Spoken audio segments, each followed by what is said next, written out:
You know that feeling when you're racing through your curriculum, you're checking off standards like items on a grocery list, and deep down, you know your students aren't really getting it.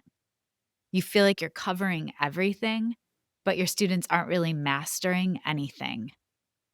Today's conversation is going to challenge everything you thought about curriculum coverage. I'm Olivia Wall, and I had the incredible honor of sitting down with Larry Ainsworth. He is the person who has been guiding educators through essential standards for over 2 decades. When I shared with colleagues and friends that I was interviewing Larry, my inbox exploded with questions from teachers all over the world. That's the kind of impact this work has. And here's the counterintuitive truth that Larry shares. Focusing deeply on 88% of standards can actually lead to better assessment results than frantically covering 100%. That sounds odd and impossible, right? But the research backs it up, and states like Arizona are now building their assessments around this principle. If you're a teacher, you know the struggle. You have too many standards, not enough time, and constant pressure to cover it all. Meanwhile, your students are lost in the weeds and you're spending precious time reteaching because nothing really stuck the first time around. And if you're a special education teacher or working with multilingual learners, the challenge multiplies. How do you meet a seventh grader where they are if they're reading at a third grade level or acquiring English as a new language while still holding that student to grade level expectations? In this conversation, Larry breaks down exactly how essential standards create clarity for everyone, from crafting IEPs to designing project based learning tasks. He shares his real REAL criteria for identifying what truly matters and why teacher involvement in this process is critical. You'll hear specific examples, practical strategies, and why this isn't about watering down expectations. It's about building the scaffold students actually need to reach rigorous goals. By the end of this episode, you'll understand why Larry says essential standards provide the very foundation for quality units of study. And more importantly, you'll know exactly how to start implementing this in your own practice. So, if you're ready to stop drowning in standards and start creating the focused, meaningful learning experiences your students deserve, let's dive in together.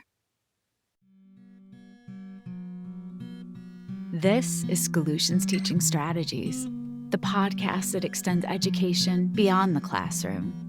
A show that isn't just theory, but practical, try it tomorrow approaches for educators and caregivers to ensure every student finds their spark and receives the support they need to thrive. I am Olivia Wall, and I am humbled to be in conversation with the one and only Dr. Larry Ainsworth today. Let me tell you a little bit about Larry. Dr. Ainsworth is a seasoned educator, author, and consultant with over 2 decades of experience guiding pre-K through 12 educators, schools, and districts. He has written or co-written more than 20 books now. You can see them behind him. And he now leads Clarity Pathway, helping schools turn complexity into coherent, timeless, essential curriculum design. Our conversation today is going to focus on a recent integrating teaching and learning newsletter from Larry. I love these newsletters. Inquiring minds want to know FAQs about prioritizing standards. Welcome, Larry. I'm so happy to have you as a guest on the podcast. Well, thank you, Livia, and thank you for your kind words. That was very gracious of you, and I'm honored and humbled that you valued my work enough to invite me to be a guest on your show. So I hope I can provide some good information for your audience. You will. It's impossible not to because it's you. And I have to tell you, when I knew I had the gift of this conversation, I reached out to colleagues all over the world and said, I get to talk to Dr. Ainsworth. What questions do you want me to ask him? And so I received emails, texts, calls from people all over with questions for you. Here's the good news. Many of them were already incorporated into that FAQ doc, Oh, which is wonderful. amazing. So you've Right. hit it. So we're going to cover quite a bit of territory today. Yeah. Um, I like to start off, what is this will be so hard for you. What is a piece of research or a researcher that you want us to have in mind as we're listening to this conversation? Oh, wow. Well, that's so many come to my mind because Yeah. I have such respect for Dr. Douglas Reeves, for Dr. John Hattie, Dr. Robert Marzano, Dr. James Popham, Rick Stiggins, um, the Dufours, the list goes on and on and on. So Yes. Yes. I've grown and benefited from all of their work over the years. So it would be very difficult to single out one, but they've all made a huge impact on me and hopefully on all those that I've been fortunate enough to share their work with. Yes. Okay.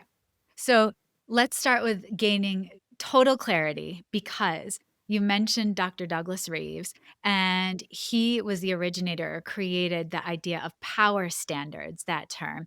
But then we also hear priority standards, we hear essential standards. So, can you illuminate for us, first of all, does it matter?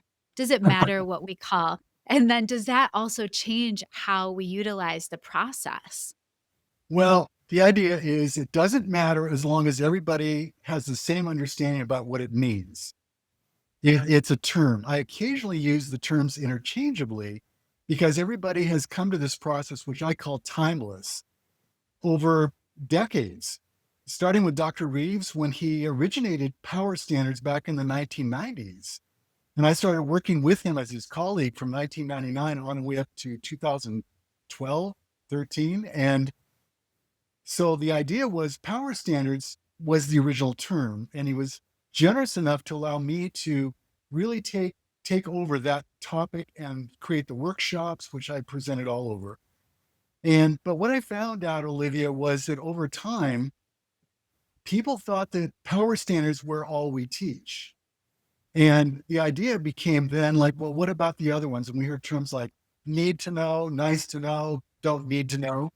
And I thought that just is not going to work any longer because of the fact that, especially when the Common Core came out in 2010, is that the standards are all important. The idea is there are just so many of them. But what I wanted to emphasize, I rebranded the name around that time when I wrote Prioritizing the Common Core because people needed to realize that the other standards play a vital role. And I call those Yes. supporting standards. And to this day, probably the biggest myth that I still have to address is the fact that we are prioritizing, not eliminating. The supporting standards have a huge impact in terms of helping kids achieve the more rigorous, the more complex essential standards. And by the way, the name change, this is funny. When I wrote my new book series, Integrating Teaching and Learning, it came out last year, I have 3 chapters about essential standards in that book alone, the first volume. And it was funny because um, the names came up right away. Power standards, priority standards, essential standards, guaranteed standards, focus standards. The names are all over the place. So, Yes. I just decided to just make it clear what priority standards were, but I do call them now essential standards because they are essential to building a quality curriculum, to making sure that students know those standards as they move through school and then on into life, and also the ones that are most emphasized on state assessments. Yes. Okay. So now I have that clarity. Let's use essential standards moving forward for the rest of this conversation.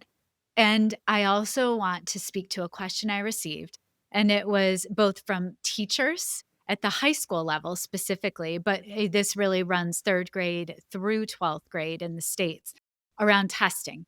And I know this was something that Dr. Reeves, you were so gracious and you have actually reached out to him because this was his response in the FAQ doc. But I want to just speak to essential standards typically only cover about 88% of the state tests, or what could be covered on the state test, not 100%. So if I am a teacher and I am freaking out because what about the other 12%, Larry? What do we do? So can you speak to that? Sure, I'll be happy to speak to that. And that's one of the questions that was in that frequently asked question document. But that is one of the ones I published in the book Power Standards, which is 2003, and the 20th anniversary edition, 2023. And I continue to use that in the current work I've done. But here's the thing: when Dr. Reeves talked about that, he was really referring to the fact that if students can um, really know those standards that are going to really empower that student in their forward journey, whether it's school and in life and on assessments and so on. His research indicated that about 88% of the questions would be, if students could get about 88% of those questions, they would actually be fine. But here's what I wanted to let you know, that I called Dr. Reeves yesterday to say, Doug, because we're friends. I said, Doug, I'm gonna be on this wonderful podcast. And I would like to ask you if you could please update me on your thinking about that question that you provided for me years ago, because that was his question and his Right. response. Um, so here's what he said. Let me first validate the importance of this question. It is a fact that teachers face limited amounts of time every day to try and teach students too many standards. Yes. So then he gave a couple examples. He said, let's say for math, for example, he goes, no student will fail a state test because they happen to forget the quadratic equation. He said, but they will fail if they don't know the four basic operations or the ones applied to algebra standards. Yes. And then he said, as far as the ELA, he goes, well, students won't fail a state assessment for not knowing their adverbs, but they will fail if they don't know how to read and write. That's pretty basic, right? Good points. Yeah. Doug always cuts to the chase. And then he goes, but I really like this. He said, in a real world setting today, he goes, there's no such thing as all fifth grade students, for example, being at the same level. You've got kids of same age at multiple learning levels. So the idea is for teachers to provide a variety of learning at different levels with the emphasis on depth over breadth of standards coverage. And then, but here's how I love how he ended it, though, Olivia. He said, the bottom line is this: there is no student in the United States who will ever fail the state test with an overall score of 88%. This is true. Isn't that great? He goes, It focus is on good. what is most important with the time you have available. And see, that's why this whole thing got started, because of the time. And in several of my books, Dr. Marzano did a fabulous job of calculating the number of standards there are and the time it would take. And he said his witty conclusion was we would have to change schooling from K-12 to K-22 to cover all of these Right. standards. So Yes. anyway, that's the essence of his response. So, but I think there was a follow-up question that you'd asked me about, but a teacher said, well, what happens if an essay question is based on 20% of Or the that of the other score, 12%. of Yeah. that only Yeah. 12%? And my response to that would be, I think he would agree with me with the fact that, well, here's the thing: if it was really that much of a weighted score, it would have to be on an essential standard, Right. right? Yeah. And then we'd be good to go. Right. Listen, Olivia, if I can say one more thing about this, and I Of promise not course. to make all my responses this long, but I wanted to add my own 2 cents to Dr. Reeves's response. And it's Sure. so interesting in this online course I'm creating for essential standards. Here's what I found too. Even though this is coming from Arizona, it's on their state website. Even though all standards will continue to be included in the Arizona's annual state exams, beginning with the 2025-26 school year, identified essential standard, their term, from the existing State Board of Education approved standards for ELA and math will have a higher proportion of items on the statewide assessment, keeping with the current blueprint adopted by the Arizona State Board of Education. Wow. What's All that? right. That is validation 101 It is. stamp. But Larry, that makes me think of a couple of different populations of learners Mhm. that we have in our buildings, in our schools. I think of students with disabilities, I think of Right. multilingual learners because, you know, there's no time like the present. And I know essential standards can be invaluable for special educators crafting IEPs, but also, what makes essential standards even more critical for those populations of students in your mind? Right. Well, again, this is a big idea. The whole idea about priority standards has to be accompanied with a definition of supporting standards. Mm, Priority standards are really, I refer to them, and I have for years, as a subset of the total list of standards for each okay. grade and content area. The supporting standards are those less challenging standards, but they serve a vital role in terms of preparing kids with those lower level skills to be able to achieve the more rigorous priority standards or essential standards. So I think the idea about for those the population of students you're talking about, the first thing is we got to have clarity. We have to have clarity about what's most essential for all students. Okay. Then we need to focus on making sure that what those essential standards require in terms of student learning for specific student populations. May I ask you a question then? So, if I'm working with a student that technically is in seventh grade, Right. age-wise, yet that student, is reading, maybe 2nd or 3rd grade, standards-wise, meeting those standards. Am I selecting essential standards at the 7th grade level if I'm crafting an IEP as a special education teacher, or at the 2nd or 3rd grade? How am I selecting essential standards? Yeah, that's really a great question. And the idea, what we've always said is, it's not about watering down or changing the standards at that grade level. The target should remain the same for all kids. So And that, 7th grade. so seventh grade. But Okay. obviously, if you've got a seventh grader reading at a third grade level, for example, and let's just say that one of the skills of the student needs is to be able to decode multisyllabic words with comprehension. Okay, here's what I'm going to propose: 60 to 70% of instructional time could be on foundational skills, third grade, where the student currently is. Okay. An example. So you can write it like decode multisyllabic words using knowledge of syllable types and patterns. Third grade. Okay. Why do this? Because without this, the student can't access any grade level content independently. So what about if the IEP goal, for example, was something like this?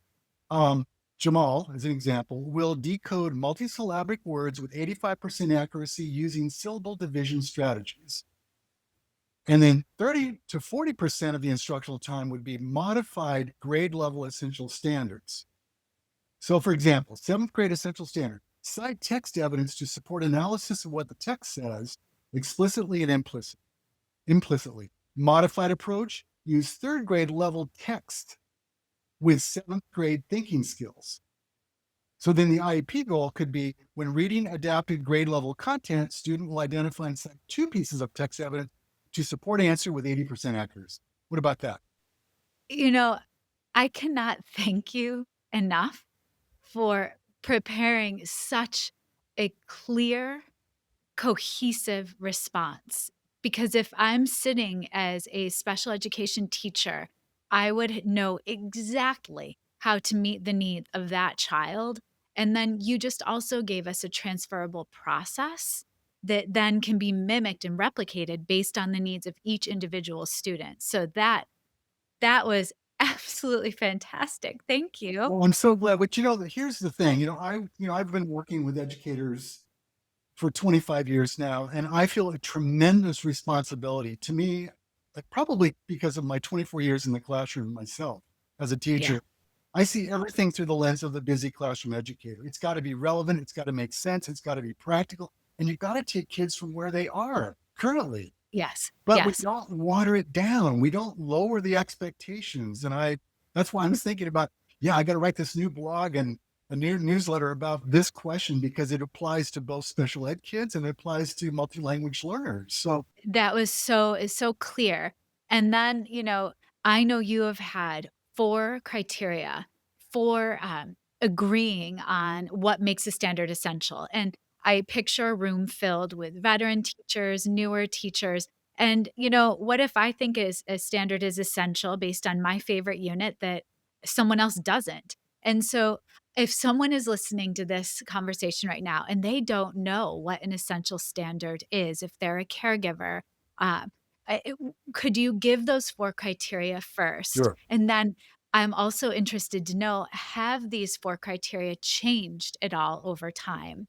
Yeah, well, that great questions. Well, the idea is this: the criteria are readiness for the next level, endurance, which means life skills, life concepts.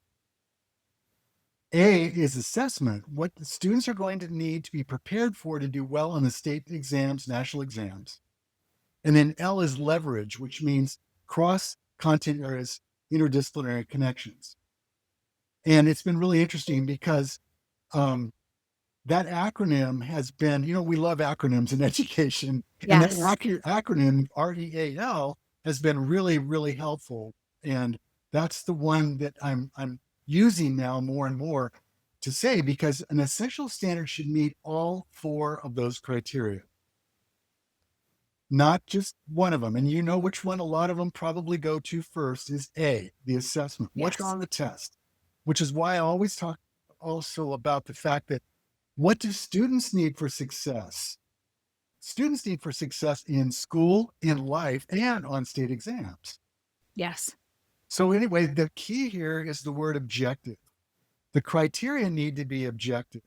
And so I wanted to just ask about, has it ever have you changed those criteria? Because you're leaning on REAL now still, but has it ever adapted? And I would say, Larry, before you respond, I think leverage is actually the most critical. So for our students to actually have knowledge become sticky, for me, it's that application across content areas Exactly. and Yes. applying and applying and Yeah. applying, right? So has it changed at all for you over time? It really hasn't changed, and that's the part why I call them timeless, Yeah. and why I call them established criteria.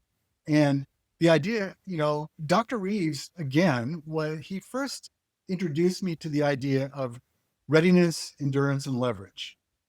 But as I was in the field and working with districts all over the US all those years, the teacher's natural question was, well, what about what's on the test? Yes. And that's when I started to realize that we needed to also bring into those criteria, expand the 3 with one more, and that would be external exams, which I, again, for the acronym, just changed to assessment. Assessment. Yeah, But that makes sense. those have been, and that has also helped level the playing field. Also, when teachers are going to share their different ways of selecting what they think to be essential standards, you need objective criteria about what the students need for success, and then everybody's on the same page. Okay, so this is a perfect segue because let's think assessment. And I know you have said, how do we know they've got it? And I think of John Hattie saying, how do we know? How do we know? And so if we think about the idea of deeper mastery and the idea of learning performance tasks, are you still of the mindset that students have to have this culminating performance task at the end of every essential standard to show they've truly mastered it? No. I'm gonna just pause right there. I heard ripple effects around the world. Yeah. So say more because All right. those projects are intense They for are. teachers. Well, here's the idea. So the idea is, again, and this is something again I owe to Dr. Reeves, because the idea should be that these assessments that are project based, we all know, acronym again, PBL, project Right. based learning. The whole idea is everything should connect. You've got your essential standards as your foundation, and the idea is that we're going to have our assessment at the end of each unit of study that's based on, or should be based on, those essential standards at the level of rigor or complexity, right? We've got, Yes. you know, hand in glove match. What do you do during the classroom period, day to day instruction? Are kids just going to be doing, whatever the assignment is for that day? No, project-based learning, what I call hands-on, minds-on, active learning projects are, guess what? They're based on the unpacked essential standards. And Yes. they and the idea is kids can work collaboratively, they can work in pairs, or 3 or 4 kids together. But here's the idea. Those standards, because they're the driver of whatever those tasks are, the kids are learning the standards in a real, authentic way. But everybody always says this, where's the time to do this? Once I was Yeah. with a group, I won't name the place, but I was with a group and we had secondary teachers, elementary, everybody was there and they'd been working. One of the teachers at the end, the teachers were talking about, oh my gosh, where's the time to do this? I said, well, first of all, you don't have to do it for every standard or every unit of study. Pick and choose. And one biology teacher told me in an Eastern state, she said, I wanted to plan these performance tasks, these, assessment tasks for my biology unit, one of my biology units. And she said, I picked that unit in particular in your workshop because I wanted to develop these tasks to see if I could get better results from the kids that I usually do. And again, her end of unit evaluation was was her unit test. So all the tasks were designed to prepare kids to learn the standards that were going to be assessed on the unit test. And she said, Larry, I did it. I did the comparison. She said, my biology students did far better on this unit because we turned them into engaging learning activities. Ah, But the idea again, you start small, build slowly. But I'll wrap up quickly. But the other story was one teacher said at the end in this first scenario I was describing, we were all done and they said, oh my gosh, where's the time to do this? So we had this discussion about you don't have to do it every unit. But then she said, but am I supposed to do this on top of my regular unit instruction and activities? And all of her colleagues kind of jumped on her. She said, this is the unit. this is it. This is This is there. it. So anyway, That's I fascinating. said, well, let's not get mad at her. She's asking a really good question. But anyway, so she was fine with it. But no, that's the thing. Kids don't have enough experience with depth of understanding. So if we build them on the essential standards, but just use them judiciously. But it doesn't Yes. have to be a culminating capstone project at the end of the year or a course. It's better, I think, to give shorter ones during the year where kids are staying involved. So I'm going to quote you because you have a fabulous, fabulous line that you use that I think speaks to this. You say, focus dispels the illusion that frantic coverage is equivalent to student learning. And so that idea of even though you're narrowing down with the essential standards, I see it as a clear pathway for students as well.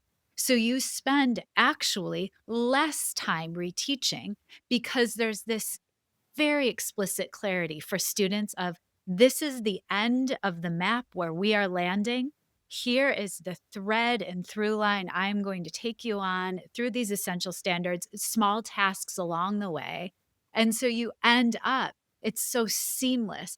It also, I love in the FAQ doc, you point out that the idea of essential standards, it really helps guide your formative assessment. Oh, So absolutely. right, if I'm a teacher in the classroom and I know a unit has 3 essential standards, I'm going to break those standards down to the most basic level. So when I am conferring one-on-one or in conversation with children, I can access where they are, but still constantly in my mind be scaffolding. So I Absolutely. just think that's invaluable. Can I ask you another question? Of course. That's what we're here So for. you say that administrators are the coach, the cheerleader, the quarterback. Okay. So that's a lot of different sport Yeah. analogies. And you did allude to time. So, how then, let's go back to what I was just saying. How can, in your mind, the essential standards really save time and also guide our feedback to students? Well, first of all, if you want me just to speak a little bit to the role of the administrator, honestly, what I've Sure. seen, this really hinges the successful implementation of essential standards, either within a school or across a district, absolutely hinges on the involvement of leadership. School leaders, district leaders, and my all-time classic example was Dr. Mike Wasta, Bristol, Connecticut, used to attend my workshops when I would be there working with his teachers. Superintendent, sitting side by side with the teachers. And one day I took him aside. I said, Mike, this is so, you've got a list to do and you're here. And he looked at me, he goes, Larry, where else should I be? He goes, how can I champion a process and expect all of my administrators and schools to be doing this if I don't really understand it myself? Now I realize that today's reality is different and administrators are pulled in so many directions. But the idea is somebody needs to set an expectation and not just make it the initiative of the year or the du jour. And Yeah. so they sustain it year after year after year after year. And that's where we're seeing all the success in the test scores because they've kept their focus. But the idea is, I realize not everyone can do that. But if they're whoever they choose in a leadership role who attends and understands, it means a lot for educators to see leadership there attending, doing the work with them. Absolutely. Um, but again, you asked to think about how is this actually feasible to do with time and so on. And so here's how I think we can break it down for essential standards. I think the days of all day dedicated professional development are gone or losing ground because it's just not reasonable and realistic today. So what about this idea? This is what we found that really works for implementation and effective implementation. First, identify what your focus or your goal is. So let's say it's essential standards, okay? And be sure to include especially how it's going to benefit teachers and students. There's got to be a strong rationale first. Next, set a reasonable, flexible, realistic time frame for completing it. And then plan the sequence of steps to accomplish the goal. After that, follow the steps one by one, like chunks. And then based on the available time teachers have, whether it's a staff meeting or whatever, because I know for a fact that teachers, what a challenge is for teachers to be out of the classroom and have to leave lesson plans for subs Yeah. and worry about it So not much going well. work. They're going to prefer something if they can see the big picture of where we're going and the fact that they know they're going to do it in small incremental steps based on time availability. They're going to appreciate that so much more. And the other thing I've found that once teachers get into it, they go, oh my gosh, this is really great. We've got to do this because this is going to directly impact our daily instruction and assessment practices. Yes. That's so helpful. So helpful. And I'm thinking too that I crafted some lightning round questions. I wanna wrap the conversation with those and then end I have a couple of just lingering pieces for you, but let's go lightning round to Okay, spice it up a lightning little bit. round. Alright, Let's go. lightning round. So, how are essential standards different from backwards design in UBD or understanding by design? Well, that's a great question. And Grant Wiggins and Jay McTighe did an amazing job, with that process. When I was a classroom teacher, UBD, understanding by design, was, what everybody was starting to realize, oh my gosh, that makes so much sense. Well, here's what I realized about UBD and essential standards and how they go together.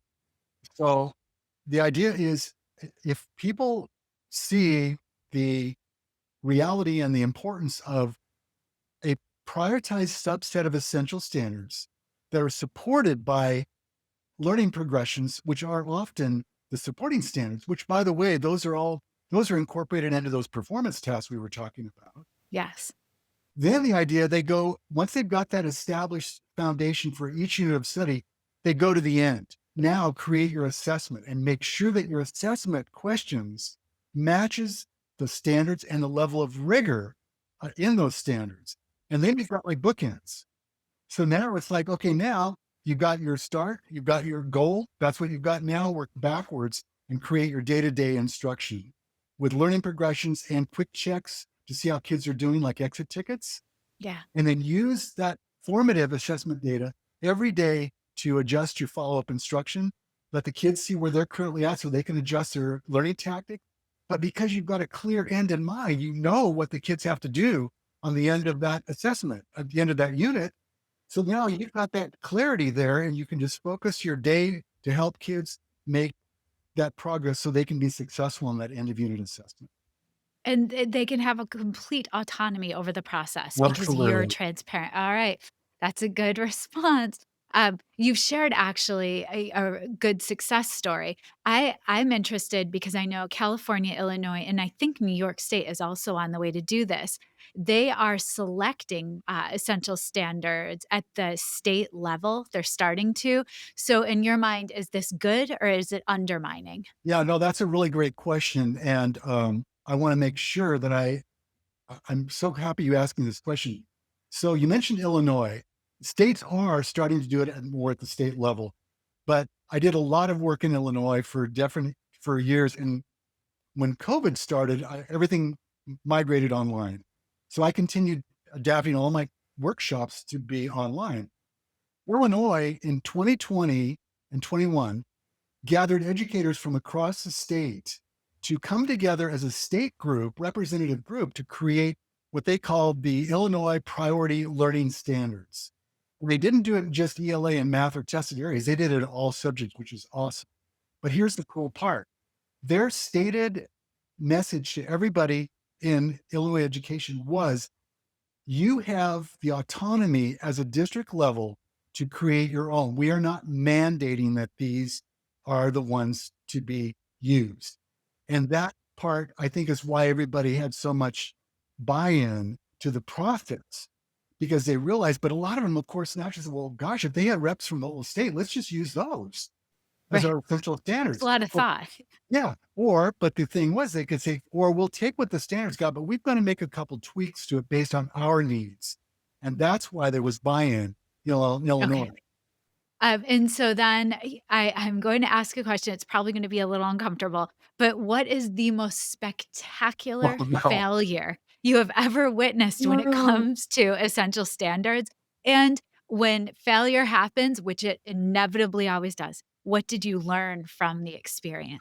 that's a really great question. And I'm going to be really upfront in my response to that too. And the fact that one state years ago prioritized the standards at the state level, and then they just distributed them to all of the school systems, all the school districts.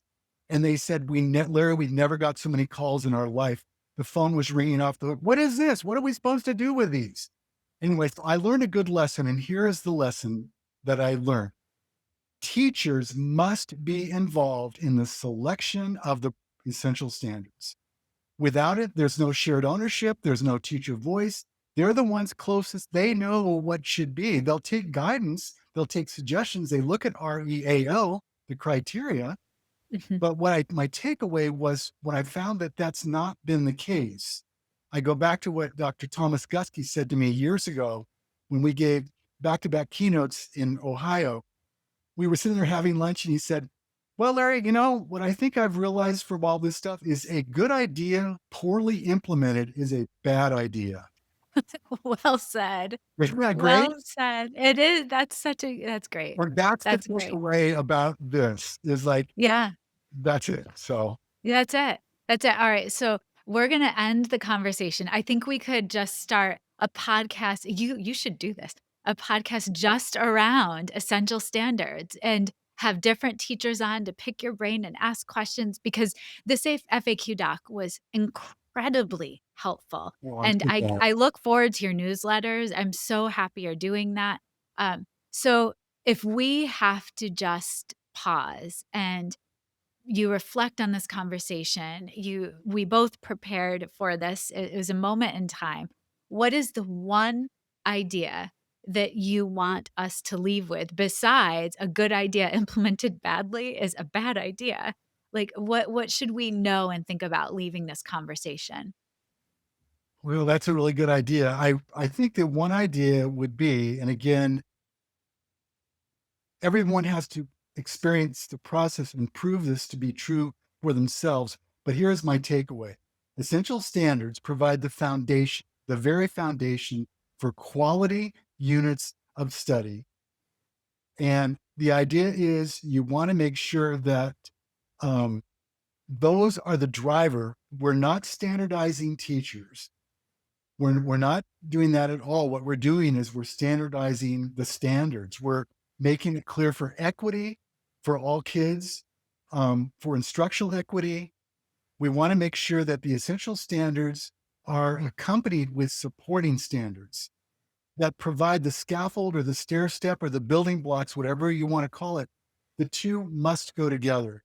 But that becomes the focus. You've got the clarity and you've got the focus when you've really got essential standards in place and everybody knows why we're doing it, how we're doing it, and we work toward incrementally getting that established in our schools for all our kids and for our teachers. Well, Larry, I'm leaving with so much knowledge after being in conversation with you for this short time. And your work has been a beacon for me as a teacher, for me as a coach. And I hope you feel the love because my goodness, as soon as I shared that I had the gift of this interview time with you, people just poured emails and texts and phone Wow. calls in with questions for you. So thank you for your dedication for kids, for teachers, and to our field. I appreciate you so much. Well, that's very humbling, Olivia. And thank you for all your work and all the good work that you're doing to connect everybody and to give them, as you said, wonderful instructional strategies that will help them achieve their life purpose as an educator and for all the kids that they serve. So Yeah. thank you so much for having me.